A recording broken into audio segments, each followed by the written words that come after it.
That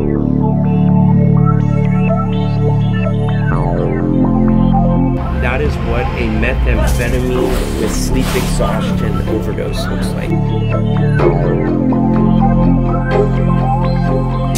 ఈ videos లో వాళ్ళని చూసారా? వీళ్ళు హాలీవుడ్ మూవీ టీవీ సిరీస్ లో చూసే జాంబీస్ అనుకుంటున్నారా? కాదు, డ్రగ్ అడిక్ట్స్. జాంబీ డ్రగ్ వాడి వీళ్ళు ఇలా తయారవుతున్నారు. వీళ్ళు వాడే జాంబీ డ్రగ్ పేరు జైలజిన్. నార్మల్ గా ట్రాంక్ అని పిలుస్తారు. ఇది యాక్చువల్ గా ఒక యానిమల్ ట్రాంక్వలైజర్, అంటే జంతువులకు ఇచ్చే మత్తు మందు. ఈ డ్రగ్ మనుషులు ఎక్కువగా వాడితే నెక్రోసిస్ అనే కండిషన్ కి దారి తీస్తుంది. అంటే మనిషి టిష్యూ కణజాలం కుళ్ళిపోయి చివరికి ఆ కుళ్ళిపోయిన చెయ్యో కాలో తీసేయాల్సి వస్తుంది. అసలు ఈ డ్రగ్ చాలా ముందు నుండే ఉన్న కరోనా స్టార్ట్ అయిన టైంలో బాగా స్ప్రెడ్ అయింది.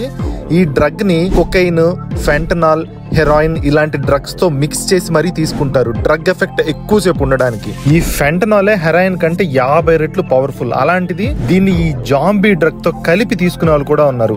ఒక్కోసారి వీళ్ళకి బాగా ఇన్ఫెక్షన్ ఎక్కువైపోయి స్కిన్ దగ్గర నుండి మజిల్ టిష్యూ దాకా ఇంకా బోన్ కూడా ఇన్ఫెక్ట్ అవుతుంది. చివరికి ఆ అవయవాల్ని కోసి తీసేయాల్సి వస్తుంది. ఇవి అందరూ మోస్ట్లీ ఇల్లీగల్ గానే వాడతారు. కానీ ప్రపంచంలోని కొన్ని ప్లేసెస్ లో అన్ని డ్రగ్స్ లీగల్. అలాంటి ప్లేసెస్ లో ఒకటే కెనడాలో వాంకూవర్ అనే సిటీ. జనవరి 2023లో ఈ వాంకూవర్ అనే సిటీలో హార్డ్ డ్రగ్స్ అంటే కొకైన్, ఫెంటనాల్, హెరాయిన్ లాంటి డ్రగ్స్ ని లీగలైజ్ చేశారు.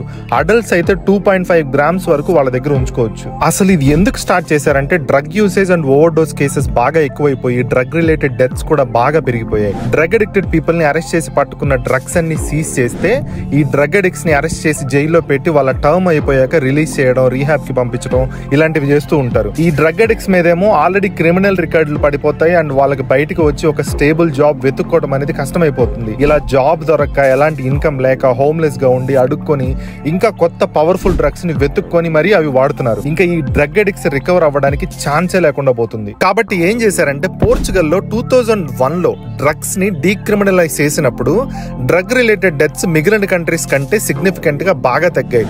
సో ఈ మోడల్ ని ఇక్కడ కూడా ఇంప్లిమెంట్ చేశారు. హార్మ్ రిడక్షన్ సెంటర్స్ ని కొన్ని ఏర్పాటు చేశారు. ఇక్కడికి వచ్చి ఈ డ్రగ్ అడిక్ట్స్ ఎవరైనా సరే సేఫ్ గా డ్రగ్స్ తీసుకునేలాగా అక్కడ ఉన్న స్టాఫ్ చూసుకుంటారు. ఒకరికి వాడిన నీడిల్స్ ఇంకొకరికి వాడకుండా సేఫ్ డోసెస్ మాత్రమే ఇస్తూ. ఎందుకంటే రీసెంట్ గా ఒక న్యూస్ చూసాం మనం ఇండియాలో, త్రిపురలో ఒక కాలేజ్ లో 828 మంది స్టూడెంట్స్ కి హెచ్ఐవి పాజిటివ్ వచ్చింది అండ్ 48 స్టూడెంట్స్ ఆల్రెడీ చనిపోయారు. ఎందుకంటే అక్కడ స్టూడెంట్స్ ఈ డ్రగ్స్ తీసుకోవడానికి సేమ్ నీడిల్స్ ని షేర్ చేసుకోవడం వల్ల అది ర్యాపిడ్ గా స్ప్రెడ్ అయిపోయింది. సో ఓవరాల్ గా ఈ అడిక్ట్స్ అందరూ సేఫ్ ఎన్వైరన్మెంట్ లో తీసుకోవడానికి, డెత్ రేట్ అనేది చాలా తగ్గించడానికి ఈ ఇనిషియేటివ్ అనేది తీసుకున్నారు. ఇది ఓవరాల్ గా ఇప్పటి వరకు ఏమన్నా పనిచేసిందా అంటే డ్రగ్ పొజిషన్ కేసెస్ మాత్రం 76% వరకు తగ్గాయి. డ్రగ్ చెకింగ్ సర్వీసెస్ మాత్రం పెరిగాయి. ఫెంటనాల్ లాంటి డేంజరస్ డ్రగ్స్ వీళ్ళు వాడే సబ్స్టెన్సెస్ లో ఉన్నాయో లేవో చెక్ చేయడానికి ఒక టైంలో కొకైన్, హెరాయిన్, క్రిస్టల్ మెత్ ఫ్రీగా డిస్ట్రిబ్యూట్ చేశారు ఈ ఫెంటనాల్ ఓవర్ డోస్ ని కంట్రోల్ చేయడానికి. కానీ డెత్ రేట్ మాత్రం 5% పెరిగింది.